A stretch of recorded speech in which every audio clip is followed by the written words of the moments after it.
أعوذ بالله من الشيطان الرجيم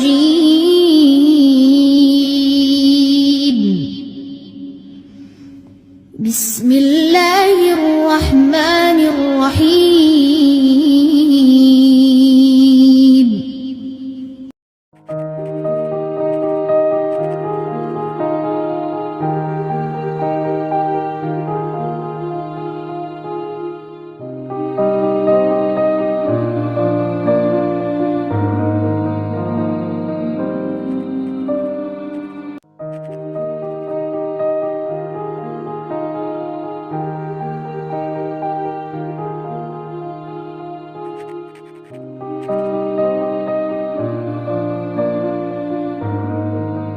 Baik, bismillahirrahmanirrahim. Topik kita yaitu meneladani perjuangan dakwah Nabi di Madinah ya. Apa tujuannya?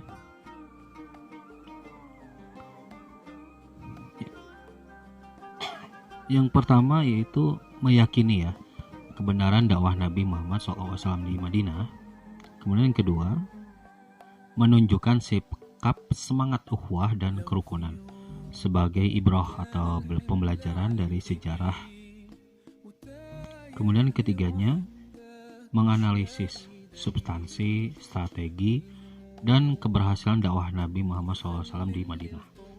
Kemudian keempat, menyajikan keterkaitan antara substansi dan strategi dengan keberhasilan dakwah Nabi Muhammad SAW di Madinah. Apa penilaiannya? Kita fokus penilaian tujuan ketiga dan keempat ya. Baik, kita lihat di sini poin keempat dulu. Jadi kehadiran kalian dinilai dengan kehadiran di aplikasi Zoom.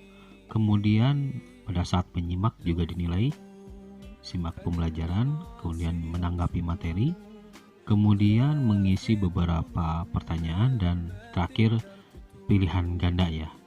Dan ini akan dikerjakan seperti biasa di Google Form. Baik, kita lanjutkan ya.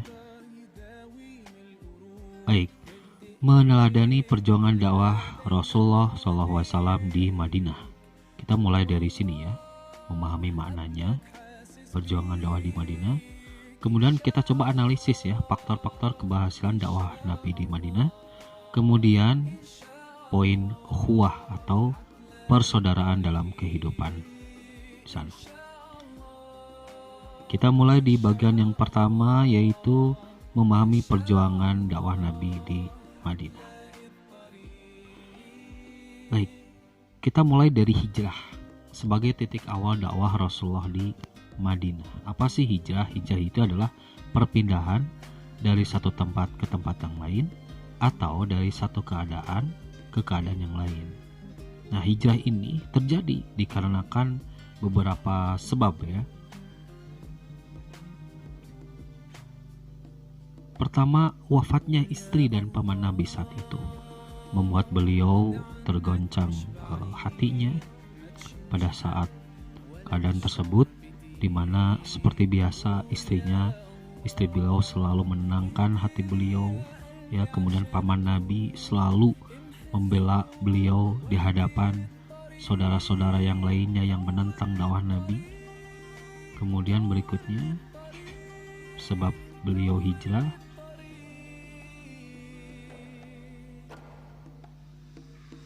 yaitu telah datang beberapa orang ya dari Madinah menemui Rasulullah SAW di Bukit Aqabah. Kemudian mereka memeluk agama Islam. Kemudian di tahun berikutnya telah datang 73 orang dari Madinah dari suku Aus dan Khazraj. Kemudian selanjutnya pemboikotan Quraisy. Di saat itu ada pemboikotan Quraisy sehingga kehidupan perekonomian orang-orang yang masuk Islam terhalangi sampai ada sekitar 3 tahun ya diboikot oleh Quraisy. Kemudian karena beberapa faktor tersebut di atas yang sudah Bapak sebutkan tadi, maka Rasulullah berpikir mendalam bagaimana caranya dan kemudian memang ada perintah dari Allah, maka diputuskanlah untuk berencana hijrah ke Madinah. Baik, berikutnya kita masuk ke bagian analisa faktor dakwah Nabi di Madinah. Kalau kita berbicara faktor dakwah Nabi di Madinah, kita akan melihat ya beberapa bagian-bagian penting. Nah, silakan perhatikan ya. Silakan perhatikan baik-baik. Pertama yaitu kita akan berbicara substansi dakwah Nabi di Madinah. Kita sudah tahu ya apa arti substansi, yaitu isi, pokok, inti ya. Kemudian 2. Strategi dakwah Nabi di Madinah. Jadi kita berbicara di sini bagaimana Nabi memiliki cara berdakwah di Madinah. Dan ini berbeda dengan di Mekah. Sedikitnya berbeda di Mekah.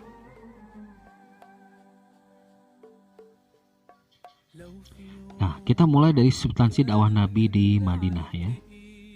Apa saja substansi dakwah Nabi di Madinah? Yang pertama yaitu membina persaudaraan antara kaum Ansor dan Muhajirin. Jadi dakwah Nabi di Madinah isinya adalah pembinaan persaudaraan antara kaum Ansor dan Muhajirin. Siapa kaum Ansor? Kaum Ansor adalah kaum yang berada di Madinah menyambut kaum Muhajirin. Apa kaum Muhajirin? Kaum Muhajirin yaitu berasal dari Mekah ya.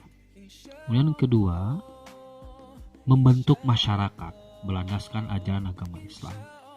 Jadi Nabi berusaha untuk membentuk masyarakat di Madinah berdasarkan ajaran Islam, di mana di sana ada jaminan kebebasan beragama bagi yang tidak masuk agama Islam.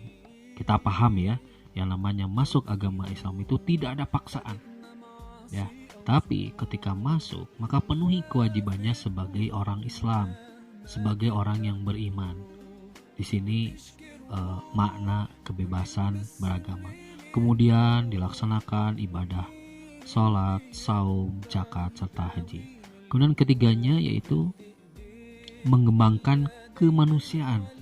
Maksudnya adalah persaudaraan antar sesama orang yang berislam, orang yang beriman, dan juga membina hubungan baik, ya, melindungi hak dan kewajiban antar warga negara yang ada di sana di Madinah ya. Kemudian berikutnya yang keempat, mengajarkan pendidikan politik, ekonomi, dan sosial. Jadi sahabat-sahabat yang ada di sana itu ya diberikan juga hal-hal yang sifatnya politik, ekonomi, dan juga sosial.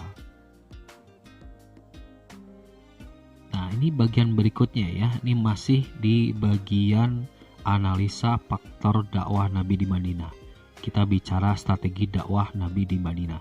Apa maksudnya strategi dakwah Nabi di Madinah? Itu cara dakwah Nabi di Madinah ya. Paham ya? Kita lanjutkan.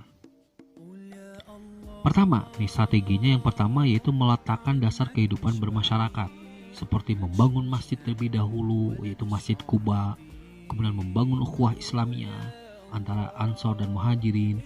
Kemudian menjalin perkawanan dengan non-muslim dengan piagam Madinah. Kemudian berikutnya, mengadakan hubungan dan dakwah Islam ke dunia internasional dengan media surat. Jadi maksudnya adalah beliau mengirim beberapa surat ke kerajaan-kerajaan di luar Arab. Ya, ke kerajaan-kerajaan di luar Arab. Kemudian berikutnya, penaklukan Mekah. Jadi ceritanya adalah awal tahun 6 Hijrah, Rasulullah bersama 1000 kaum muslimin hendak mengadakan ibadah haji. Tapi tertahan. Kemudian dibentuklah semacam perjanjian Hudaybiyah dan disepakati oleh dua pihak antara Nabi Muhammad SAW dengan kaum Quraisy. Tetapi kemudian 2 tahun diingkari oleh kaum Quraisy. Kaum Quraisy melihat perjanjian ini merugikan mereka, sehingga kemudian muncullah penaklukan Mekah. Di sana disebutnya Futuh Makkah.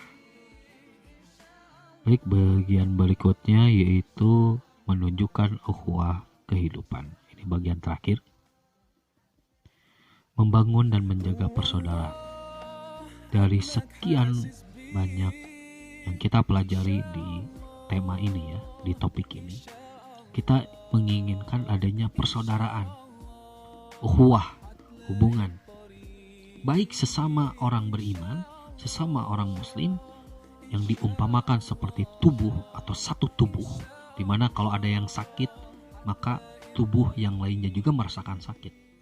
Tapi juga kita mengadakan hubungan dengan sesama manusia yang lain, ya, sesama suku, kemudian sesama sebangsa, kemudian begitu luas ya. Dan mudah-mudahan dengan terwujudnya dakwah Nabi di Madinah ini, persaudaraan keluarga, persaudaraan kesukuan, kebangsaan, keagamaan, dan kemanusiaan itu terbentuk dengan baik, sehingga kita sebagai orang muslim juga bisa melaksanakan ibadah dengan sebaik-baiknya. Demikian paparan singkat ini, semoga bermanfaat. Wassalamualaikum warahmatullahi wabarakatuh.